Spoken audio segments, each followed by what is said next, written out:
E quanta gente ci sta? Buonasera a tutti e bentornati a Liberamente, variazioni e scorribande qui su Radio Libertà.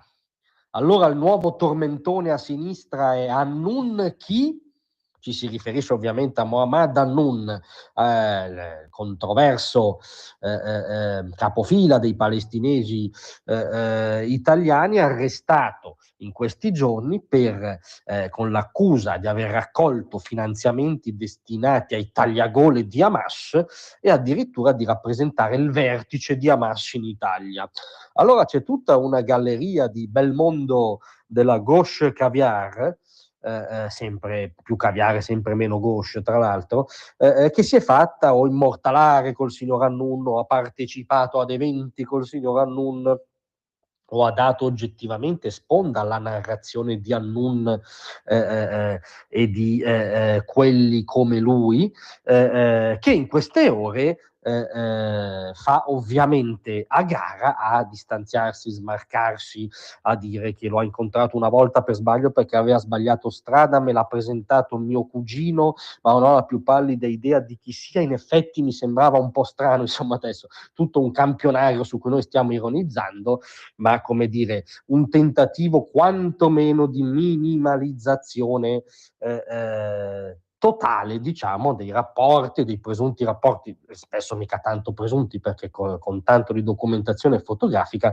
con questo galantuomo. La più infuriata ovviamente è Laura Boldrini, che ha scritto una nota social chilometrica, diciamo, anche poco tattica da un punto di vista social, ma chi ha avuto la pazienza di leggerla tutta ha capito che insomma si era toccato un po' un nervo scoperto, evidentemente. Ora basta, ha tuonato in questa nota Boldrini. Finora non ho voluto commentare gli arresti di alcune persone sospettate di aver finanziato Hamas, ma dato che su alcuni mezzi di informazione post di parlamentari di destra, quello è il problema, e non la cronaca giudiziaria oggettiva, i post dei parlamentari di destra, si continua ad accostare il mio nome al più noto degli arrestati in modo subdolo, allusivo e falso, è il momento di fare chiarezza.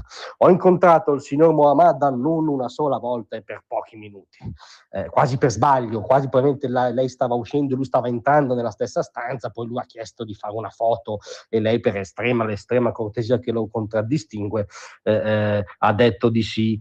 Poi c'è il trascurabile dettaglio che era anche presidente del comitato permanente della Camera sui diritti umani nel mondo, a cui il signor Annun tiene evidentemente molto, no? Per esempio con posture come quella che emerge dai documenti: Hamas si sacrifica col sangue, noi ci sacrifichiamo coi finanziamenti, insomma. Ma in ogni caso lo ha visto una volta per sbaglio. Lo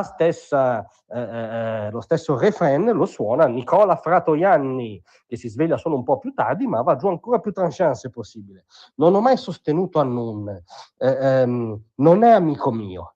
L'ho incrociato una sola volta, diverso tempo fa, una conferenza stampa in cui c'erano moltissime persone.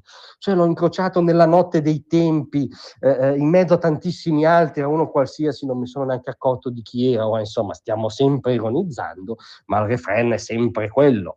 Quel che è certo è che non ho avuto alcun rapporto con lui, dice Fratoianni, che poi ribadisce la sua condanna, crediamo assolutamente sincera, ma come dire, ci mancherebbe altro, del terrorismo e del 7 ottobre.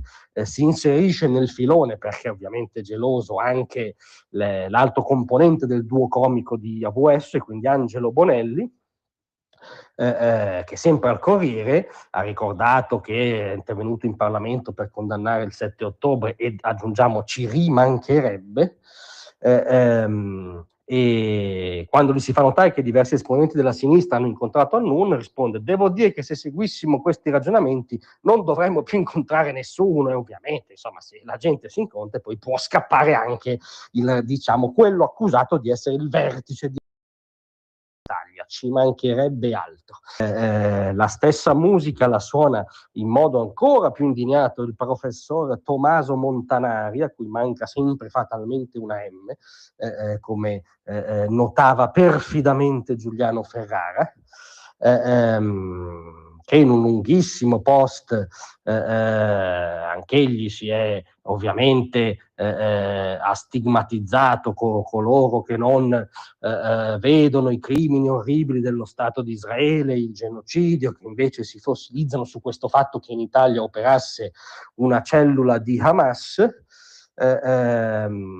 E poi dice ho incontrato anch'io Annun una volta sola, ma questo non vuol dire niente sostanzialmente.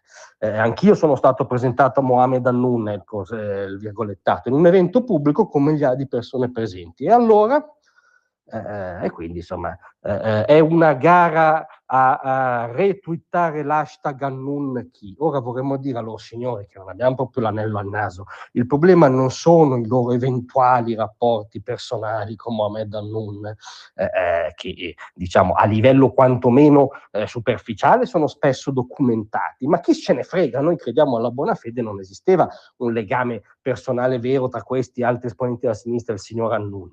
Il problema è la sponda oggettiva che la sinistra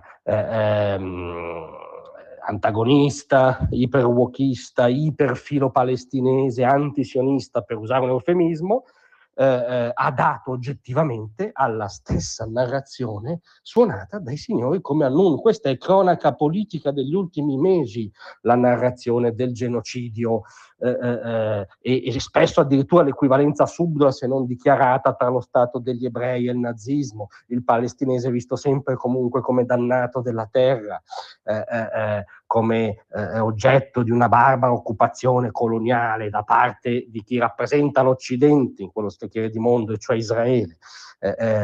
Il fatto che a volte si è sentito che questa occupazione legittimerebbe una resistenza, poi insomma ognuno l'ha suonata in vario modo, ognuno ha più o meno salvato le apparenze. Nella sostanza questi signori hanno dato sponda involontaria, non volontaria, perché ci credevano. Benissimo, sono stati, usiamo un'espressione della tradizione leninista, quindi non possono offendersi, non è un insulto, è un'espressione tecnica, sono stati fattualmente utili idioti del signor Annun, e quindi a noi la commedia AnnunChi non interessa, a noi interessa le posizioni che questi signori hanno sostenuto.